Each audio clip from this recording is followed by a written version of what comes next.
Dober dan. Še zadnjič pred počitnicami je lep pozdrav iz Strasbourga. Pregled pričenjam z dvema ugodnima finančnima novicama za Slovenijo. Za odpravo škode, ki je nastala v lanskoletnih poplavah, bo Slovenija iz solidarnostnega sklada prejela nekaj manj kot 7,5 milijona evrov. Poleg tega pa bo dobila vrnjenih skoraj 13 milijonov iz evropskega proračuna za leto 2010. Proračun je imel lani namreč presežek, predpisi določajo, da je treba v primeru presežka sredstva vrniti državam članicam.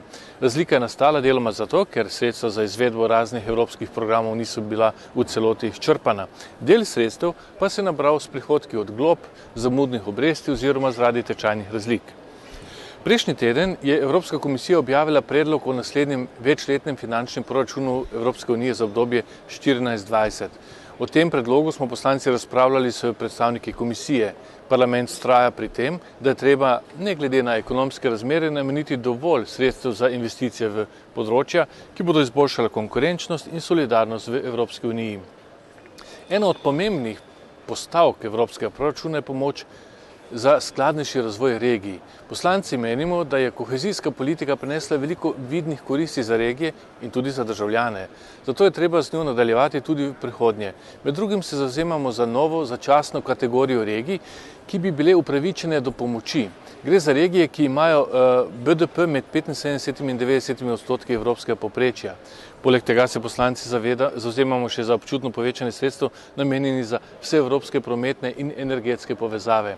Predvsem pa si na področju strukturnih skladov želimo enostavnejši in učinkovitejši nadzor nad porabo sredstev.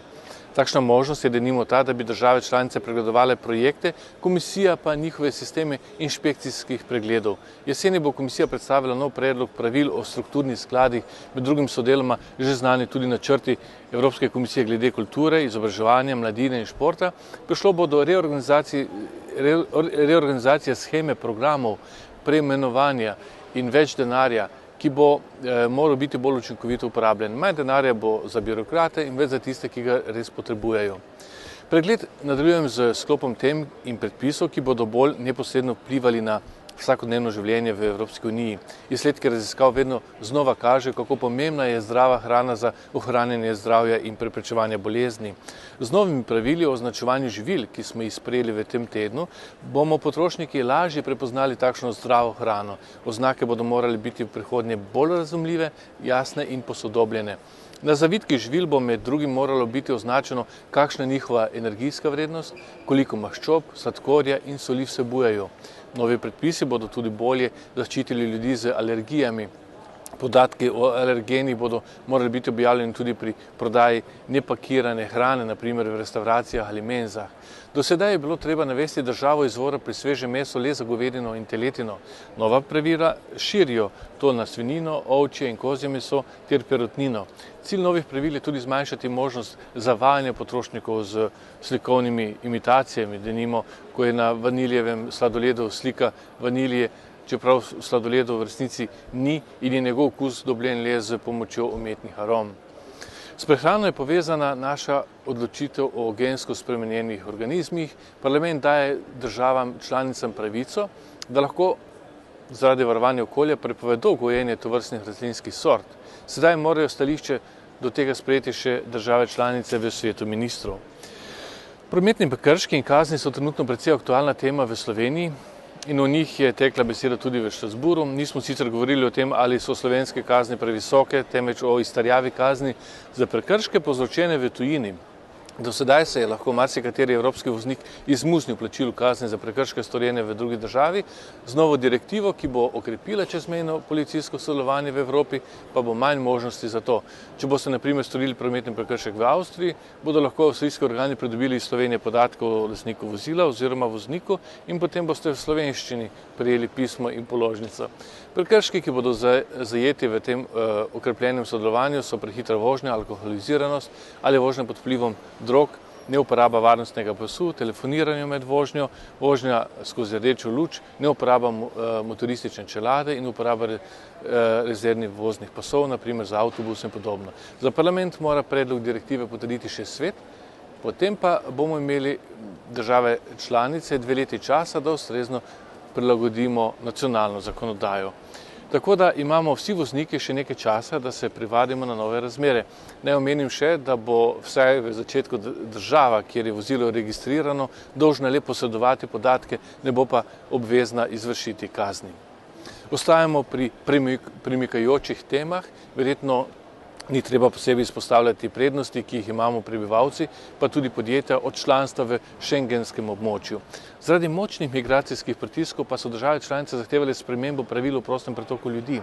S posebno klavzulo bi naj tako v resničnih kritičnih razmerah članice lahko vnovič uvedle nadzor nad notranjih mejah. Pristojna komisarka nam je predstavila, kako bi naj to v praksi delovalo. V razpravi smo poslanci opozorili, da je prosto gibanje ena od temeljnih svobod v Evropski uniji in izmenjava pridobitev evropskega povezovanja, zato je treba biti zelo previden pri uvajanju morebitnih omejitev. Vse to mora komisija upoštevati pri pripravi končnega predloga, ki ga bo objavila septembra. Danska, ki je uvedla ponovni nadzor, je bila na zasedanju večkrat omenjena kot primer slabe prakse. Kako najbolje zaščititi pravice potujočih oseb, tokrat v letalskem prometu, je bila naslednja tema dnevnega reda. Gre predvsem za vprašanje varnosti osebnih podatkov pri prenosu podatkov o letalskih potnikih. Kot veste, ZDA zahtevajo določene podatke o letalskih potnikih, še preden ti pripotujejo v ZDA. Parlamentarci smo komisijo opozorili, da lastna pravna služba postavlja pod vprašaj zakonitost osnutka sporazuma z ZDA. Za zaščito potrošnikov sta povezana tudi zakonodajna predloga o izvedenih finančnih inštrumentih in odškodninskih shemah.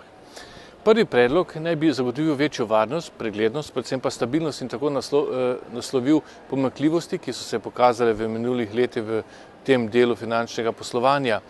Spremembe odškodninskih shem pa večajo zaščito zasebnih vlagateljev. Ti bodo lahko investicijske hiše tožili tudi zaradi slabega svetovanja.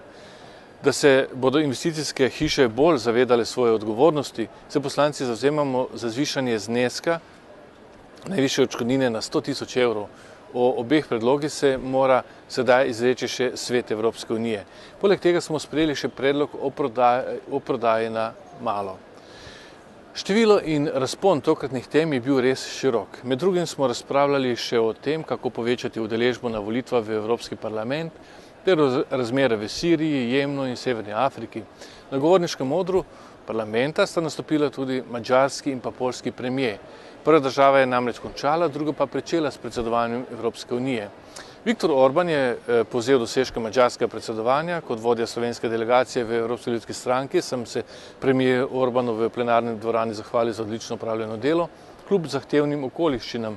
Najprej je bila to kriza z vsemi njenimi posledicami, nato nesreča v Fukušimi in nenazadnje politični cunami s strani levice, ki je marsikdaj politizirala in mešala madžarske in pa evropske zadeve. Vse tiste, ki madžarskemu predsedniku očitajo, da ni dovolj predan evropejec, pa bi rad opomnil na eno stvar.